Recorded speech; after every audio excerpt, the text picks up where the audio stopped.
So that I think leads nicely onto my second question about people who are born into Sikh families, into Sikh households, and it's just a very common thing to do. You have an anand karaj at the Gurdwara. It's something that most Sikh families generally do.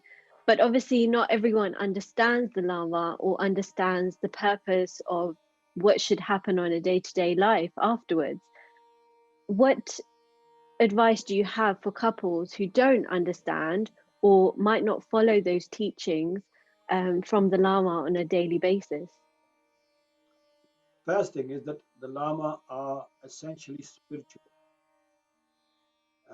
There's very little guidance for the worldly things that normally we come across.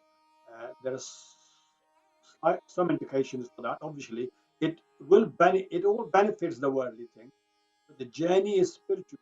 So if somebody doesn't understand that journey, it doesn't stop them being a good person.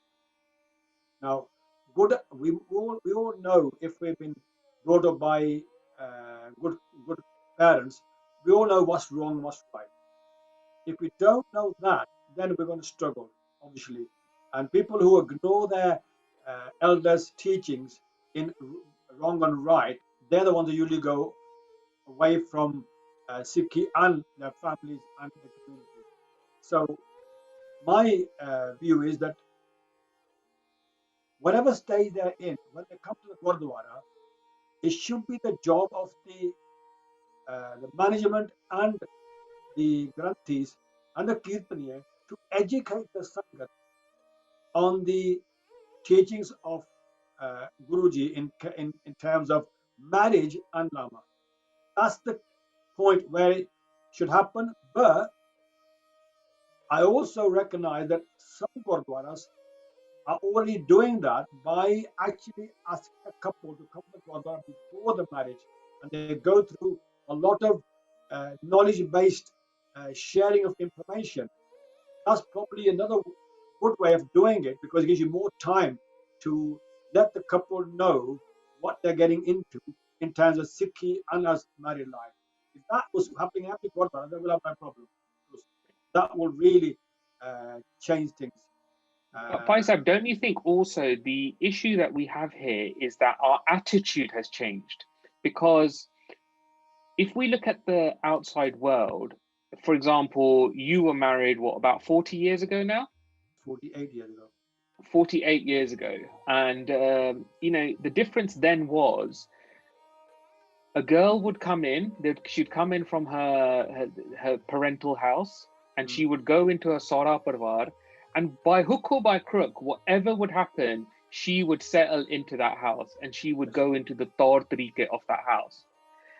And that's not the case anymore, because with Guru Sahib's Kirpa, our daughters, our sisters are becoming very highly educated and becoming, not saying that people were not educated back then, but now girls are running their own lives as well.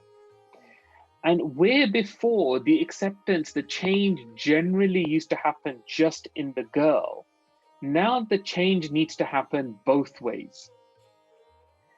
Outside of our gurukas, we kind of understand that. We understand that if my wife is coming into my house, then I need to accept her into my house with open arms and understand what her likes and dislikes are and meet some kind of compromise. But our gurukas are still doing a very male-dominated prachar, where even on Anand Karages, when you go to people's Anand Karaj, the guidance is always up to the girl. You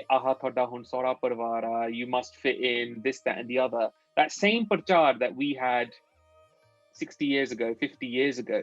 How are we going to change that? Because you can see the change, I can see the change, but why, and we can all see the changes, but why are our gurdwaras not changing to turn around and that prachar is not changing? How do we change that bit? I think that's not going to change until the elder generation gives up their positions and a more modern generation takes over and they have the right sort of thinking on marriage. Expecting elders to change is probably absolutely impossible. They're stuck in their ways of thinking, and good luck to them because it worked in their period, but it's not going to work in the new period where, like you say, the girls are much more educated and freer now, independent in their earnings, in their thinking. So it has to be a massive sort of compromise between the couple, especially the boy, in understanding that the old times can't work now. And unfortunately, most of the problems arise because of that, because his mother might be still old fashioned and she wants it her way, the girl to behave her way of thinking. And that creates tension because then the boy is torn between the two. Does he listen to his mother? Does he listen to his wife? And that itself creates tension. So it's not just the Gurdwara problem, but it's a society problem now that everyone needs to understand that times have changed. And my usual suggestion is that if you can't get along in one house setting, which is still happening, where the girl comes to the in-laws' house because the boy lives there, and she has to put up with the way they do what they do. But if that's not working, I always suggest that they should buy their own house and have some independence and try to compromise any differences and make it work. I mean, that's not always the solution either because sometimes they're too stuck in their own ways to compromise. But marriage is a journey of compromise, of understanding each other. If you can't do that, then you're going to fall to the side because if you can't see the other person's view, you're going to think, I'm right, the other going to I'm right. What happens? Conflict, and sometimes it leads to disaster in marriage.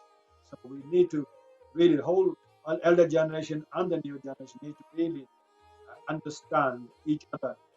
I mean, you can live together if there's respect for each other and their views, but unfortunately, not all people can see it from both sides.